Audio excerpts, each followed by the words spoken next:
Olá, irmãos, Deus conosco. Pela vontade de Deus, eu gostaria de compartilhar com os irmãos um tema que está no boletim número 17, de outubro de 1988, escrito pelo irmão Ademar Arrial.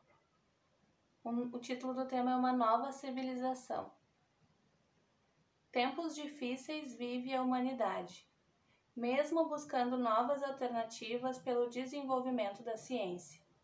A saúde, ultimamente, vem sofrendo verdadeiros massacres pelo aparecimento de novas enfermidades. A natureza vem apresentando uma variação como nunca havíamos passado, nem se encontra registrado na história. Somente nos evangelhos, com as profecias para os últimos tempos. Estas verdades servem de alerta à nossa civilização, para os homens buscarem algo além das coisas concretas, materiais, que têm o seu fim como também o corpo carnal. Todas essas coisas vêm colocando em xeque a consciência do homem neste universo, pois a grande maioria vive apoiada em dois conceitos, a ciência oficial e a religião, o que não poderia ser diferente, pois o homem, sendo racional, necessita desenvolver o seu intelecto, ao menos em um desses dois sustentáculos. Nós, os que já recebemos a misericórdia divina, algo transcendental aos conhecimentos do homem natural, pouco a pouco, em nossa vida prática, vamos sendo transformados e vai nos sendo dada uma nova ciência pela prática da lei de obediência. Raia um novo dia, pela moral verdadeira do Cristo que opera no interno, conduzindo o homem em seu caminho, no cumprimento dos santos mandamentos e estatutos ainda nesse corpo carnal, como foram conduzidos os primitivos cristãos. Nesta nova vida, gradativamente, iremos mudando os velhos costumes do homem natural. Hoje, essa civilização vive tão oprimida que, pelos atos generalizados em todas as camadas sociais, a maior confiabilidade no dinheiro, e os homens não se entendem mais, porque a fé e o verdadeiro amor não se refletem mais nos corações humanos. Isso é o fim de uma civilização, como é o final deste ciclo. O homem em luta pelo dinheiro para regalar-se em seu comodismo, suas paixões, seus prazeres guiados pelos pensamentos e vontades da carne. Os que assim vivem são membros de uma civilização falimentar, porque o apogeu dos seus prazeres e vaidades, à medida em que o tempo passa, deterioram-se pela realidade imposta, pelas incontroláveis catástrofes que abatem o ser humano, levando à miséria e descontrole, tanto financeiro como de saúde, pelas orgias descabidas e uma falsa moral. Esta é a situação deste universo.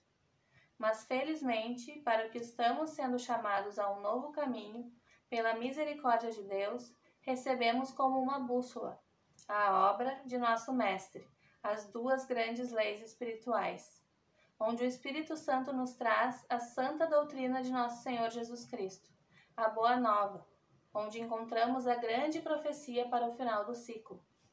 Brasil, povo espiritualista, a ti é dado o maná escondido. Povo de concepções altruístas e berço de uma nova civilização. Aceita a dádiva de ser o povo privilegiado para os grandes destinos que a providência, nos seus desígnios, superiores à razão humana, tem te predestinado. As duas grandes leis espirituais, página 205. Caríssimos irmãos, hoje somos conscientes. Quando o Mestre nos fala em nova civilização, não se refere a um desenvolvimento da vida humana, a uma mudança na sociedade em geral neste país. O Mestre refere-se ao sentido espiritual, quando em Cristo, pela sua lei, passaremos a ser novas criaturas. Este é o privilégio para o grande destino a que o Pai Onipotente, em seus desígnios, nos chamou. As práticas da obediência que consumamos em todos os atos no dia a dia são o maná escondido que alimenta o Cristo oculto, escondido porque obedecemos a Deus em pensamento, e o homem comum desconhece. Que a paz do Cristo viva em nossos corações. Essa mensagem, então, né, do irmão Ademar foi escrita há mais de 30 anos atrás e nos traz essa consciência que o professor também sempre nos fala e que está escrito também no Evangelho, né, de que as coisas materiais, elas são perecíveis, elas acabam, e as coisas espirituais são as coisas que a gente realmente deve buscar, porque é através dessa consciência do Cristo em nós que a gente vai compreendendo o universo ao nosso redor, vai se harmonizando com as coisas que acontecem nas nossas vidas e vai parando de se iludir com as coisas materiais, né? É sempre um alerta para nós, né? Não, principalmente pelo que nós estamos passando agora, mas porque a doutrina, ela é um grande tesouro que nós não podemos deixar para depois, que nós não podemos esquecer, que nós não podemos colocar em segundo plano nas nossas vidas, né? Esse alerta do irmão Ademar, né, nesse tema, ele serve para que a gente consiga entender até que ponto as nossas paixões, até que ponto as nossas ilusões da consciência humana fazem com que a gente perca o tempo, né, de receber esses benefícios, né, ele chama de privilégio, é essa paz que a gente encontra tendo a vida espiritual em primeiro plano, é a gente compreender as coisas através de uma ótica que não é mais a humana, né. A gente sabe, então, que o mundo material, ele tem uma data limite, né, um fim, e nós temos que lutar pela vida verdadeira, que é a vida no Espírito. Eu agradeço a Deus, então, por essa oportunidade de compartilhar esse tema com os irmãos, que me chamou bastante atenção, mas ainda também quero compartilhar uma parte do Evangelho em Marcos, que fala sobre o perigo das riquezas. É Marcos 10, versículo 23. Então Jesus, olhando ao redor, disse aos seus discípulos: quão dificilmente entrarão no reino de Deus os que têm riquezas. Os discípulos estranharam estas palavras, mas Jesus insistiu em dizer-lhes: filhos, quão difícil é para os que confiam nas riquezas entrar no reino de Deus. É mais fácil passar um camelo pelo fundo de uma agulha do que entrar um rico no reino de Deus. Eles ficaram sobremodo maravilhados, dizendo entre si: então quem pode ser salvo? Jesus, porém, fitando neles o olhar, disse: para os homens é impossível, contudo não para Deus, porque para Deus tudo é possível. Então Pedro começou a dizer-lhe: eis que nós tudo deixamos e te seguimos. Tornou Jesus: em verdade vos digo, que ninguém há que tenha deixado casa, ou irmãos, ou irmãs, ou mãe, ou pai, ou filhos, ou campos, por amor de mim e por amor do Evangelho, que não receba já no presente o cêntuplo, que é 100 vezes, né, de casas, irmãos, irmãs, mães, filhos e campos, com perseguições, e no mundo por vir a vida eterna. Porém, muitos serão últimos e os últimos, muitos primeiros serão últimos e os últimos primeiros.